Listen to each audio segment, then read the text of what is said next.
자, 여러분의 열정을 응원합니다. 우리 국어, 나는 문학이 희망이다. 지난 시간에 우리 권순찬과 착한 사람들 읽고 비경직 문학 토론까지 해봤죠? 오늘은 정리해보는 시간입니다. 작가 이기호에 대한 소개를 좀 먼저 할게요. 간략하게 소개하겠습니다. 강원도 원주 분이세요. 강원도 원주 하면 떠오르는 문인들이 몇 명 있는데, 대하 소설인 토지를 쓴 박경리 작가가 말년을 보낸 곳이기도 하고요. 그 외에 사위라고 소개했죠? 김지아 시인이 지금 현재도 거주하고 있는 것으로 선생님은 알고 있습니다. 이기호 작가는요, 이 원주에 살면서 다른 건 몰라도 책은 굉장히 많이 읽었다, 유년기에. 왜냐면 부모님이 이 월부 책장사의 상술에 넘어가서 책을 파는 영업직 분들을 월부 책상사라고 하는데, 그래서 원 없이 책을 많이 읽었다고 합니다. 책을 가까이 하면 여러분 지성도 많아지겠지만, 이때 나도 이런 책을 쓰고 싶다, 이런 글을 쓰고 싶다라고 하는 작가의 꿈을 초등학교 때부터 꾸게 됐다고 합니다. 이기호 작가는 음지의 친구들이 많다고 이야기를 해요. 조직폭력배도 자기 친구도 있고, 특이한 직업과 이력을 가진 친구들이 많다고 이야기를 하는데, 그러다 보니까 이기호 작가의 소설 속에는 평균 이하의 삶을 살고 있는 인물들이 많이 등장합니다. 특별한 어떤 직업을 갖고 있다거나 대단한 사람들이 나온다기보다 권순찬과 착한 사람들에서의 권순찬처럼 뭔가 소외되고 있는 평균 이하의 삶을 살고 있는 주인공들이 작품 속에서 많이 다뤄지고 있죠. 1991년 추계예대 문예창작학과를 입학한 권순찬 작가는요, 1999년 버니라고 하는 굉장히 실험적인 소설이에요. 랩의 형식, 라임을 맞춰서 쓴 그런 소설인데요. 버니라고 하는 소설로 현대문학 잡지에 추천되어서 등단되게 됩니다.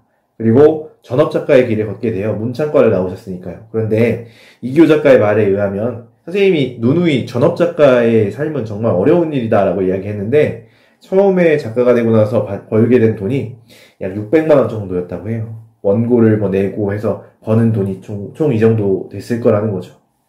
그런데 다행히 지금 현재는요, 그 이상의 돈을 벌고 계십니다. 왜냐면 대학교 교수님으로 계세요. 광주대학교 문예창작학과 교수인데요. 여러분, 권순찬과 착한 사람들에서 지시가 나오잖아요. 그 지가 아마 광주가 아닐까 추측을 하게 됩니다. 상을 많이 받은 작가로 알려져 있습니다. 이호석, 김승옥, 한국일보, 황순원, 동인문학상까지 굉장히 많은 상을 수상했습니다만은, 우리나라에서 굉장히 권위 있는 문학상 중에 하나인 이상문학상은 거부한 3명의 작가가 있어요. 그 거부한 작가 중에 한 명입니다. 이 거부한 이유는 분명합니다. 무엇이냐면, 이상문학상 같은 경우에 수상작으로 선정이 되면 꽤나 오랫동안 얼마간 그 작품의 저작권을 이상문학상이 가져가요. 거기에 대해서 작가들이 좀 불만이 있는 편이죠. 그래서 이기호 작가는 이상문학상을 수상을 거부한 이력이 있는 작가입니다. 이기호에 대해서 이런 평가를 한 인터뷰도 있더라고요. 문체 이종 격투기 선수다. 권순찬과 착한 사람들 같은 경우는 조금 평범한 문체로 쓰이긴 했습니다만은, 이분의 다른 소설들을 보면 굉장히 재미있고 실험적인 문체를 많이 사용하는 것을 볼 수 있습니다. 아마 여러분 권순찬과 착한 사람들을 읽으면서 이분의 다른 소설도 읽어보고 싶다라는 생각을 했을 것 같아요. 자, 그러면 권순찬과 착한 사람들 줄거리 한번 살펴볼까요? 이미 여러분이 읽었겠지만 그래도 살펴보도록 하죠. 5명의 인물군이라고 할까요? 왜냐하면 착한 사람들이라고 선생님이 또 언급하기도 할 거니까요. 먼저 나가 등장합니다. 나는 언뜻 주인공처럼 보이지만 사실은 관찰의 역할을 하고 있는 사람이에요. 누구를 관찰하느냐? 주인공인 권순찬이죠. 자, 나에 대한 소개를 먼저 하자면, 소설 초반부터 그냥 이유 모를 화에 가득 차 있는, 그리고 이유 모를 무기력증을 느끼고 있는 소설가입니다. 그런데 점점 이 소설을 읽어가면요, 이 나가 대학 교수까지 하고 있는 이 내가 왜 무기력증을 느끼고 있는지를 여러분은 어느 정도 유추를 할 수 있었을 겁니다. 그것에 대해서 지난 토론에서 이야기를 해봤을 거고요. 자, 이분은 사건의 중심보다는 주변에 서 있길 원하며 현실적으로 사고하는 이성적 인물이다라고 소개할 수 있는데, 처음에 권순찬이라고 하는 인물을 알게 되었을 때 나름 대학 교수고 지성인이기 때문에 그를 좀 더 적극적으로 도와줄 수 있는 방법이 있었지만 그냥 그 곁을 맴돌고 어쨌든 계속 신경은 쓰지만 맴도는 정도의 역할밖에 하지 않는 것을 우리 알 수 있습니다. 자, 어쨌든 이 소설의 사실상 주인공은 권순찬인데요. 주동인물이라고 이야기하죠.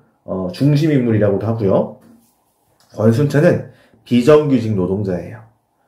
소설 속에 보면은 제대로 된 직업을 갖지 않고 있지만 그래도 성실하게 살아가고 있는 사람으로 보입니다.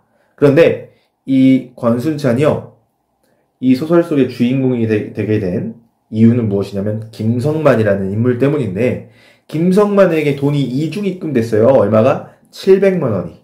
그러니까 어떻게 된 거냐면요, 어머니가 사실 계모로 밝혀졌죠. 어머니가 돈을 빌려달라고 해서 700만 원을 김성만이라고 하는 사채업자한테 입금을 했습니다만은 어머니가 그 돈을 입금을 해버린 거예요. 그러니까 700만 원이 두 번 들어간 거죠. 그러고 나서 어머니께서 스스로 삶을 정리하는 장면이 나옵니다.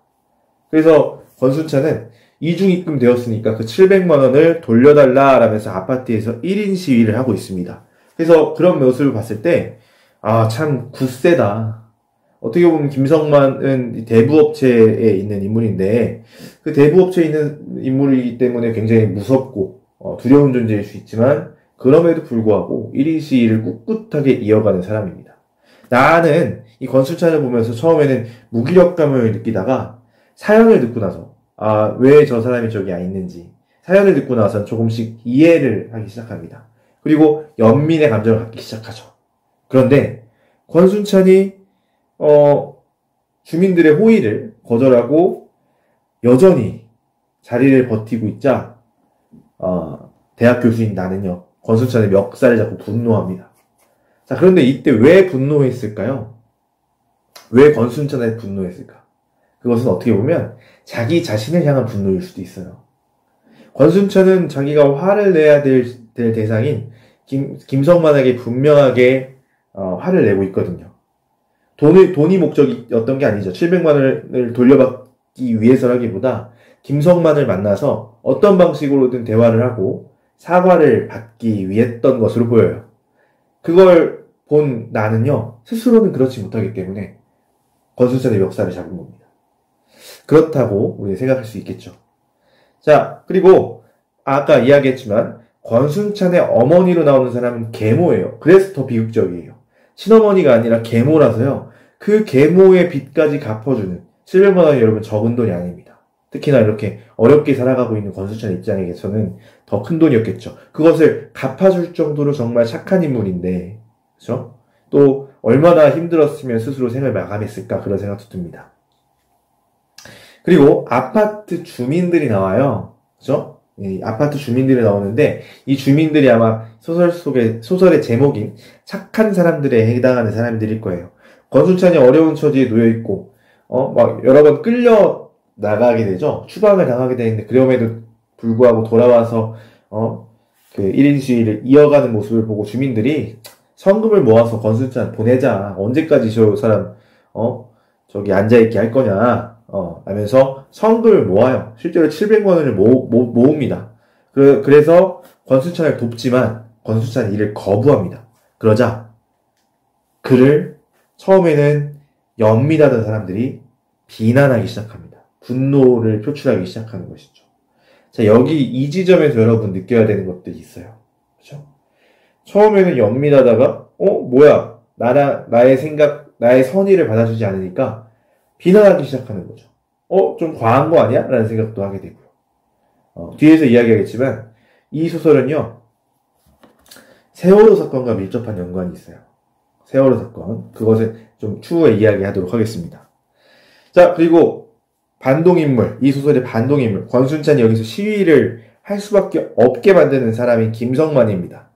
부정축제하며 권순찬과 마을 사람들이 진정으로 화를 내야 되는 대상은 김성만 이 사람입니다. 그런데 마을 사람들은, 그리고 나도 그렇고요, 아무도 김성만에 대한 비난을 하지 않아요. 김성만을 찾으려 한다든지 화를 내고 있지 않습니다. 유일하게 김성만에게 목소리를 내고 있는 인물은 바로 권순찬, 이 사람 한 명뿐입니다. 그렇죠? 자, 결국에는 권순찬은 쫓겨나게 됩니다. 그러고 얼마 지나지 않아서 아주 삐까번쩍한 외제차를 타고 김성만이 나타난 것을 관찰자인 나가 보게 되고, 그 이후로 우리는 왜 애꿎은 대상에게 화를 내는가에 대해서 글을 쓸 수 있게 되었다라는 내용으로 소설이 마무리가 되었습니다. 여러분 뭐 전체 줄거리를 다 읽어봤기 때문에 간략하게만 설명하고 넘어가도록 하겠습니다. 그리고 이 작품은요, 작년 여러분 2020학년도죠? 2020학년도 모의고사에 한번 출제가 된 바가 있어요. 여러분이 풀었던 그 모의고사에 나왔습니다. 자, 한번 읽어보도록 하겠습니다. 자, 103동이네. 103동 502호 김성만 씨는 내가 입금한 돈 700만 원을 돌려주시오 라고 하는 티켓이라고 할까요? 대자보라고 언급되네요. 그걸 들고 권순찬이 서 있습니다. 자, 그리고 그것을 본 나는 망신을 주려고 온 사람이었구나 라고 생각을 하게 됩니다. 권순찬에 대해서 처음에 오해를 하고 있는 거죠. 그렇죠? 이 김성만이라고 하는 사람 망신을 주려고 찾아왔구나 라고 조금만 오해를 하고 있는 거예요. 그 다음 잠깐 권순찬에 대해 생각하다가요, 이내 다시 그날 작성해야 할 서류들과 학과 취업률 따위들을 떠올리면서 700만 원이든 1700만 원이든 남과 남 사이에 벌어진 일이었다 라면서 여기서 나의 성격이 드러나요. 뭐냐면 타인의 일에는 별다른 관심을 갖지 않는 약간은 이기적인 모습이에요. 그렇죠? 타인에 대해 관심을 갖지 않는 나의 모습. 사실 이 소설 속에서 나는 굉장히 지식인이에요. 인텔리입니다. 가장 인텔리일 거예요. 대학 교수니까요. 그럼에도 불구하고 타인에게는 관심을 주지 않고 권순찬을 그닥 직접적으로 도와주려고 하지 않는 모습들을 확인할 수 있죠. 자, 그 다음에 어떤 내용이 나오냐면요. 저러다 말겠지. 나는 그렇게 생각했다. 나는 학교에 도착한 후 인터넷으로 죽은 아이의 아빠가 단식을 시작했다는 기사를 보게 됩니다. 이거 여러분 눈치챘겠지만 2014년도를 배경으로 하고 있는 소설이기 때문에 세월호 사건과 연관이 되어 있어요. 그리고 세월호 사건은 직접적으로 겪은 유가족이 아닌 이상 타인이 겪는 일이죠. 타인이 겪는 부당한 일입니다. 그리고 동시에 인터넷으로 어떤 기사를 보게 되냐면요, 교육부에서 대학의 구조조정 로드맵을 발표했다는 겁니다. 구조조정이라는 게 뭔지 알죠? 쳐낼 사람들을 쳐내는 겁니다. 가지치기 하는 겁니다. 자르는 거죠. 그렇죠? 일자리를 잃게 될 수도 있는 거예요. 교육부에서 대학 구조조정을 한다? 대학 교수인 나는 어때요? 해당되는 거죠. 자신이 겪는 어려움인 거죠. 그렇죠? 그래서 이 두 기사가요, 서로 대비가 됩니다. 사실 죽은 아이의 아빠가 단식을 시작했다라고 하는 기사는 타인에게 깊은 관심을 가지지 않는 나의 입장에서는 그냥 흘려보고 말았을 것 같습니다. 그렇죠? 자, 그 다음 보면은 참 좋은 마트 사장에게 착한 사람들 가운데 한 명일 겁니다. 그렇죠? 참 좋은 마트 사장에게 권순찬 그 남자에 대한 사정을 조금 더 자세히 듣게 되었습니다. 권순찬의 사연일 테고요. 권순찬을 이해하게 되는 계기가 됩니다. 인천의 무슨 세차장에서 성실하게 일하던 사람이래요. 그렇죠? 근데 저 사람 어머니라는 분이 몇 달 전에 갑자기 찾아와서 자기가 빚을 줬으니 도와달라면서 계좌번호를 넣고 갔다. 알고 봤더니 어머니가 사채를 쓴 모양인데 추어탕집 주방에서 일했다나 아무튼 거기서 일하다가 관절염 때문에 그만두고 철없이 사채를 썼나 보다. 처음에는 200만 원 빌린 게 금세 400만 원이 되고 600만 원이 되고 결국 700만 원이 되었다. 그러니 덜컥 겁이 났겠죠. 그래서 할 수 없이 오래전부터 막내가 없던 아들을 찾아간 모양인데 남자도 선뜻 돈을 보내진 못한 모양이요. 당장 그만한 돈 마련하기도 어렵겠지만 안 봐도 뻔한 거 아니겠어요? 왜 섭섭하고 원망 같은 게 없었겠어요? 딱 봐도 해준 거 없는 어머니 같은데 갑자기 찾아와서 도와달라고 하니 아무튼 그래도 이 사람이 몇 달 뒤에 그 계좌로 돈을 넣은 모양이에요. 군소리 없이 700만 원 전부. 마트 사장이 그 대목에서 잠시 말을 끊습니다. 언제부터인가 란 헤어센스 여사장도 우리 옆에 와서 자리를 잡고 앉아 있었고요. 매미가 울고 날파리가 많은 여름 저녁이었습니다. 근데 여기서부터 더 안타까운 얘기인데 그 사이에 저 사람 어머니도 그 돈을 갚았다는 거예요. 살고 있던 방 보증금도 빼고 방에 보증금을 뺀다? 이거는 큰일이거든요. 그러니까 의식주 가운데 가장 중요한 거 사는 거, 그죠? 그것을 포기하는 거거든요. 그리고 아는 사람들한테 조금씩 융통하고 그 돈을 갚고 얼마 뒤에 바로 돌아가셨대요. 아마 스스로 목숨을 끊는 것으로 추측이 됩니다. 이 이야기를 듣고 나서 란 헤어센스 사장도 마찬가지고 또 대학 교수인 나도 마찬가지고요. 권순찬을 바라보는 태도가 조금 달라집니다. 그죠? 에이 뭐야 우리 지금 아파트 망신 주러 온 거 아니야? 이거였는데 이제는 저 사람이 좀 잘 되었으면 좋겠다 라는 생각으로 바뀌게 되죠. 자, 그래서 보면요 이런 생각도 하게 돼요. 남자는 이제 어디로 가게 될까? 인천으로 돌아가겠지. 나는 남자의 인천 거처가 그때까지도 무사히 남아있기를 바라보았다. 거기까지가 내가 남자를 위해 살 수 있는 전부였다. 권순찬에 대한 연민이면서도 사실 여전히 직접적으로 뭔가를 도와주려고 하진 않아요. 그렇죠? 자, 그런데 사람들이 참 좋은 마트 사장을 비롯해서 이 착한 사람들이 700만 원 모아서 권순찬을 찾아가죠. 그런데 아파트 입주민을 당혹스럽게 만듭니다. 왜냐면요, 선의를 거부합니다. 저는 이 돈을 받을 수 없습니다. 저는 원래 그 할머니한테 돈을 받을 생각이 없었습니다. 저는 김성만 씨를 만나러 온 거예요. 목표는 김성만 만나기였던 거죠. 돈을 받으려는 목표가 아니었다고 직접적으로 얘기하고 있죠. 자신이 분노해야 될 대상을 정확히 아는 거죠. 저 할머니한테, 죄 없는 할머니한테 왜 돈을 받냐? 죄 없는 여러분한테 왜 돈을 받냐? 내가 만나고 싶은 것은 김성만이다. 아니, 돈을 못 받더라도 김성만을 만나야 된다. 라는 생각을 하게 된 겁니다. 자, 그런데 보십시오. 사람들이 신랑이가 오가고요. 그럼에도 불구하고 권순찬은 뜻을 굽히지 않습니다. 그러자 사람들이요. 그가 700만 원에 대한 이자를 받으려고 한다고 소문을 내기 시작한 거죠. 돌기 시작했다는 건 누가 그런 소문을 내기 시작했다는 거예요. 그러니까 M1 권순찬, 애꿎은 권순찬에게 악의적인 감정을 갖기 시작한 주민들의 모습인 겁니다. 사실 이 소설에서 잘못한 사람은 누굽니까? 유일하게 잘못했다. 저건 진짜 못된 놈이다. 정말 상종 못할 인간이다. 라고 우리가 얘기할 사람은 권순찬이 아니라 김성만인데, 김성만의 분노를 갖고 유일하게 그것을 표출하고 있는 사람은 권순찬 한 명뿐이라는 거죠. 자, 이해됐습니까? 자, 이렇게 해서 권순찬과 착한 사람들이라고 하는 소설 줄거리를 살펴봤는데요. 여러분 작년 모의고사 9월 모의평가에 나왔던 문제예요. 여러분이 풀어봤던 문제겠죠. 이 문제를 마저 풀어보도록 하겠습니다. 자, 다음을 참고하여 두 물음에 답하십시오. 자, 선생님이 말합니다. 자, 이 작품의 뒷부분은 권순찬이 누군가의 신고로 아파트에서 쫓겨나게 됩니다. 그 후 나는 외제차를 타고 나타난 김성만 씨를 목격하게 되고 자신과 입주민들의 모습을 돌아보게 됩니다. 입주민들은 작품의 제목처럼 착한 사람들입니다. 그러나 문제의 원인과 해결책을 자신들의 입장에서만 찾은 입주민들은 자신들이 베푼 선의를 거절하였던 이유로 권순찬에게 화를 냅니다. 이 작품은 문제의 진짜 원인을 보지 못하고 애꿎은 사람에게 화를 냈던 우리의 모습을 반성하게 합니다.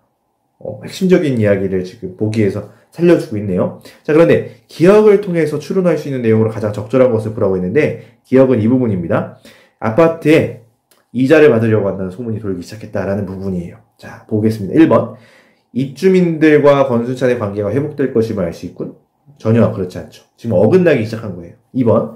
권순찬이 입주민들과 관심을 끌고 싶어 함을 알 수 있군. 그렇지 않은 것 같아요. 3번. 권순찬에 대한 입주민들의 생각이 바뀌고 있음을 알 수 있군. 이게 정답일 겁니다. 처음에는 연민에서 애꿎은 사람에 대한 분노로 감정이 바뀌고 있죠. 자, 4번. 권순찬이 기다리는 김성만이 아파트에 나타날 것임을 알 수 없죠. 그렇죠? 5번. 입주민들이 권순찬을 오해했던 자신들의 실수를 인정했다면 이런 소문 내겠습니까? 안 내죠. 그렇죠? 자, 다음 문제입니다. 이 글을 감상한 내용으로 적절하지 않은 것을 골라보자는 거예요. 자, 1번. 권순찬이 김성만을 기다린 것은 김성만을 자신이 해결하고자 하는 문제의 원인이라고 생각했기 때문이겠군. 그렇죠. 본질을 꿰뚫고 있는 거죠. 자, 2번. 입주민들이 돈을 모아 권순찬에게 주려고 한 것은 문제 해결책을 입주민들의 입장에서 찾은 결과다. 그렇죠? 입주민들의 입장에서만 찾은 결과이기 때문에 그것이 착한 일이라고 생각했던 겁니다. 3번. 입주민들이 권순찬에게 화를 낸 것은 문제의 진짜 원인을 보지 못하고 애꿎은 사람들에게 화를 낸 것으로 볼 수 있다. 맞는 얘기였습니다. 그렇죠? 애꿎은 사람 누구예요? 권순찬이잖아요. 그렇죠? 문제의 진짜 원인이 뭡니까? 김성만이잖아요. 그렇죠? 그걸 바라보지 못하고 권순찬에게 화를 낸다.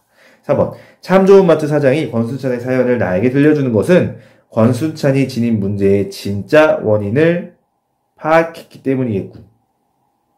자, 권순찬의 사연을 나에게 들려줬죠. 그렇죠? 근데 권순찬이 지닌 문제의 진짜 원인을 파악했더라면 뒤에 이 사단이 났겠습니까? 사단 나지 않았죠. 그렇죠? 그렇기 때문에 정답은 4번이라고 할 수 있을 것 같아요. 5번. 권순찬이 입주민들의 선의를 거부한 것은 입주민들의 돈을 받는 것이 권순찬이 원하는 해결책이 아니었기 때문이겠군. 그렇죠. 권순찬의 여기서 시위를 하는 이유는 돈을 받기 위한 것이 아니에요. 입주민들이 왜 자기한테 돈을 줍니까? 그렇죠? 그래서 정답은 4번입니다. 자, 그러면 여러분이 에르디아 한 결과 공유를 좀 해볼게요. 참고로 지금 여기에 공개되고 있는 답변들은요, 뭐 잘한 걸 이야기했다기보다 랜덤으로 선생님이 선정을 했고요. 참고로 지금 아직 5, 6반 수업을 진행하지 않은 상태에서 찍는 영상이기 때문에 1반부터 4반 친구들이 한 에르디아의 답변이에요. 참고해 주길 바라겠습니다. 나는 왜 무기력을 느낄까요에 대한 답변. 대부분의 친구들이 이런 답변을 해줬어요. 반복되는 일상에 지치고 재정적인 일도 어렵다. 그래서 글이 잘 써지지 않는 것 같고 가족과 떨어져 살면서 느끼는 무력감인 것 같다. 뭐 틀린 말 아닐 것 같습니다. 맞는 얘기일 거예요. 이런 것들이 복합되어 있을 거라는 거죠. 자, 그런데 아주 인상적인 말을 해준 답변도 있었어요. 권순찬은 시위로 자신의 주장을 펼치지만, 그러니까 부당함에 대해서 부당하다고 이야기를 한다는 얘기예요. 근데 나는 부조리한 상황 속에서 아무것도 하지 못한 채 술만 마시는 인생이다. 그것이 처량하게 느껴졌을 것이다. 또는 나이가 들어서 라고 이야기해줬는데 동의합니다. 이거 굉장히 핵심적인 이야기예요. 권순찬의 멱살을 왜 접었겠어요? 권순찬은 정말 잘하고 있단 말이야, 이 사람. 그죠? 그런데 나는 어때요? 나는 대학 교수나 되는 사람이 글을 쓰지 못한다는 건 뭐냐면 조심스럽다는 거예요. 뭔가 써내려갈 수가 없는 거야. 가진 게 많을수록 잃을 게 많아져요. 그렇죠? 그래서 용기를 내서 뭔가 목소리를 내지 못하고 있지만 권순찬은 내고 있단 말이야. 그렇죠? 그래서 권순찬의 멱살을 잡았지만 사실 자신의 멱살을 잡은 것과 마찬가지입니다. 자, 가족과 오랜 기간 떨어져 있기도 하고요. 비슷한 하루하루를 보내는 것이 자신에게 글감을 주지도 못했을 뿐더러 자신의 업조차 잘 못하고 있는 자기 자신에 대한 인식. 소설가로서 소설을 못 쓰고 있으니까 교수라는 지위로 인해 우러러보는 주변인들 자신에 대한 인식 사이에 괴리감 같은 것들이 생기면서 무력감이 생겼을 것이다. 이거 완전 뭐 심리 분석처럼 이야기했는데 나름 설득력이 있습니다. 자, 그 다음 권순찬과 임씨의 공통점. 임씨는 여러분 가리봉동에 나오는 인물이죠. 대부분의 친구들이 같은 답변을 해줬습니다. 소설 속 권순찬은 김성만에게 700만 원을 돌려받지 못하고 그것을 돌려받기 위해서 아파트 단지에서 하염없이 기다리고 있다. 그러나 그 돈을 떼어먹은 남자는 외제차를 타고 등장하는 모습을 보여준다. 비오는 날이면 가리봉동 가야 한다에 임씨도 이와 마찬가지로 연탄비를 떼이고 돈을 받으러 직접 가는 점이 공통점이며 두 소설 모두 부정적 인물이 존재하는 점과 부정적 인물이 호화로움을 겪는다라고 하는 것이 공통점이다. 자, 수혜통장 사장이 나오잖아요. 그렇죠? 가리봉동에 수혜통장 사장이 나오는데 그 사람 맨션 아파트 살잖아. 그렇죠? 호화로움, 이것도 잘 찾은 것 같아요. 아이고. 자, 그리고 권순찬 씨와 임씨 둘 다 남에게 사기를 당했다. 그렇죠? 맞아요. 그리고 가난하게 살고 있지만 사건 이외에 남에게 도움을 받지 않고 정직하게 살며 투쟁의 의지가 보인다. 그렇죠. 임씨도 정직함 하면 이제 임씨 빼놓을 수가 없죠. 그렇죠? 7만 원 받았잖아요. 그리고 권순찬도요. 700만 원 그냥 받고 띵 하고 그냥 가면 되는 건데 그렇지 않고 있는 모습에서 정직한 인물이다. 투쟁의 의지가 있다. 이런 것들을 우리 엿볼 수 있었습니다. 자, 세 번째. 나와 어느 날 고궁을 나오면서의 화자는 누구에게 화를 내고 있습니까? 라는 질문에 대해서 이런 답변을 해줬어요. 대부분의 친구들이 결국엔 이 답변이에요. 애꿎은 대상에게 화를 내고 있다. 그리고 그 대상 애매하게도요. 강하지 않은 이들로 특정된다. 여러분, 그러니까 강한 자에겐 약하고 약한 자에게는 강한, 그죠? 강약 약강의 행태를 보여주고 있다. 그거 본인이라고 지금 고백하고 있어요. 자기 비판적인 내용들이죠. 그죠? 자, 네 번째. 권순찬은 왜 아파트 주민들의 돈을 거절했을까? 자에 대해서 돈보다는 이란 말이 많이 나와요. 그죠? 돈을 원하지 않았다는 거죠. 진심으로 받는 사과를 원했고, 여기서 돈을 받게 되면 김성만의 행위를 눈 감아주는 것이기 때문에, 부조리를 눈 감는 거예요. 그러면 거기서 권순찬은 무너집니다. 그죠? 권순찬은 권순찬이 더 이상 아니게 돼요. 권순찬은 정직해야 되거든. 그죠? 그래서 사람들에게 돈을 받을 수 없었다. 문학적 표현을 써준 친구가 있었어요. 아주 비유적으로 잘 얘기했는데, 자판기에 동전을 넣으면 음료수가 나오듯 돈을 권순찬 씨에게 돈을 주는 것만으로 단번에 해결되는 문제가 아니었을 거다. 권순찬은 그것보다 복잡하다. 김성만을 면대면으로 만나 얘기를 해보고 싶었고, 받았을 때 마음이 가뿐한 돈을 원했을 것이다. 700만 원 받고 나면 이거 받은 거 같겠냐고요. 그쵸? 남의 돈이잖아. 김성만은 그대로 700만 원 갖고, 앞으로도 그렇게 살아갈 거잖아요. 그쵸? 그런데 어떻게 권순찬이 마음이 편했겠냐라는 그런 내용인 것 같고요. 다섯 번째, 아파트 주민들이 700만 원 모금한 이유가 무엇이며 그들 진짜 착한 사람이라고 말할 수 있을까요? 에 대해서 많은 친구들이 아니라고 답변했어요. 위선적이다. 주민들이 권순찬을 위해서 700만 원을 모금해준 것은 선의에서 우러나와서 한 행동도 있지만, 아파트 정문에서 천막을 치고 시위를 하고 있으면 아파트 경관이 좋지 않기 때문에 그런 것 같기도 하고, 또한 아파트 반장이 집집마다 돈을 내라고 한 것에 대한 압박감에 어쩔 수 없이 모인 것 같기도 하다. 그리고 아파트 사람들이 기자를 부르자고 한 것을 보면 이를 크게 벌려서 자신들이 착한 행동을 하고 있다는 것을 알리고 싶어 하므로 위선이다. 맞아요. 위선입니다. 선생님이 봐도 동기는 착했을 수 있어요. 그래서 완전 나쁘다고 말할 수는 없지만, 그렇다고 해서 이들의 선이 참선은 아니야. 위선입니다. 위선으로 느껴집니다. 그런데 이런 말 남겨준 친구도 있었어요. 주민들의 심리적 불편함을 해소하기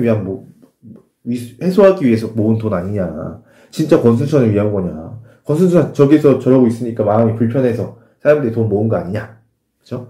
그래서 작가는 착한 사람들이라는 제목으로 이들이 실제 착한지에 대해서 반어적 물음을 던지려고 한다라는 아주 깊은 통찰력, 비평가인 줄 알았어요.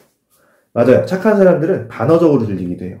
왜냐면 아무리 돌려봐도 작가는 지금 그 아파트 주민들 까고 있는 것 같거든요. 그쵸?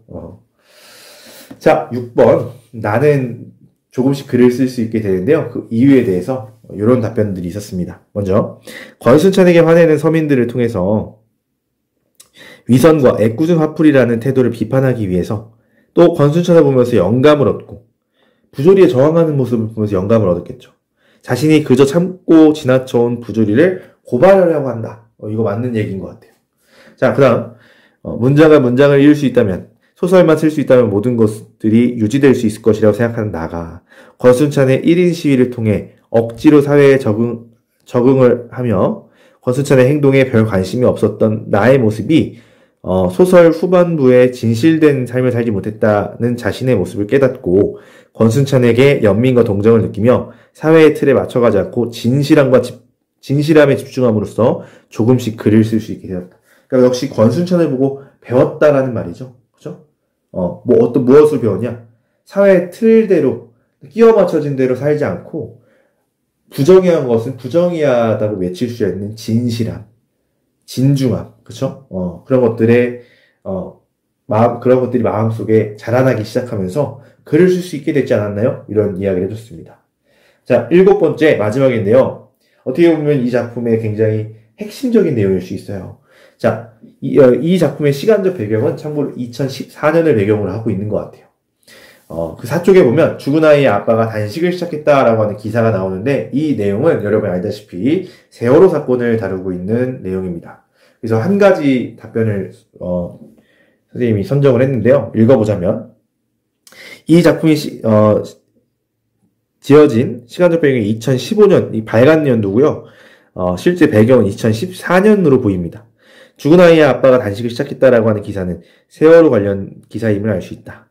이 아이의 아빠는 세월호 사건에 대한 부당함을 표출하고자 시위를 오랫동안 벌이게 된다.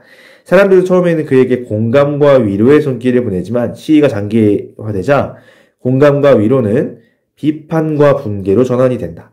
권순찬의 시위도 마찬가지다. 이처럼 작가는 권순찬의 시위와 죽은 아이 아빠의 시위를 소시민의 시위로 확대하여 사람들로 하여금 부당한 사회 현실에 대해 문제의식을 가지고 관심을 가져야 한다는 것을 외치고 있다. 그런 답변을 해줬는데요. 훌륭하죠. 그렇죠? 이런 생각을 선생님은 여러분 모두가 하길 바랍니다. 작가가 의도한 바가 분명히 이거일 것 같아요. 너도 착한 사람 아니야 혹시? 너 권순찬 같은 사람 맞니? 너 권순찬 쪽이야? 착한 사람 쪽이야? 이런 것을 물어보고 있는 소설이다. 자, 이렇게 해서 에르디아 7가지 질문에 대해서 답변해봤고요. 다음 시간에 여러분 선생님과 학교에서 만나게 되겠네요. 그때 이제 여러분 어느 날 고궁을 나오면서 권순찬과 착한 사람들 꼼꼼히 읽어봤잖아요. 그리고 나름 질문지에 답변도 하면서 생각을 키우는 시간이었을 것 같습니다. 그러면 이것들을 바탕으로 이번 우리 두 작품을 공부하면서의 학습 목표였던 서평 쓰기를 진행해 보도록 하겠습니다. 자, 다음 시간엔 학교에서 만나길 바라겠고요. 오늘도 공부하느라 수고 많았습니다. 여러분의 열정을 응원합니다.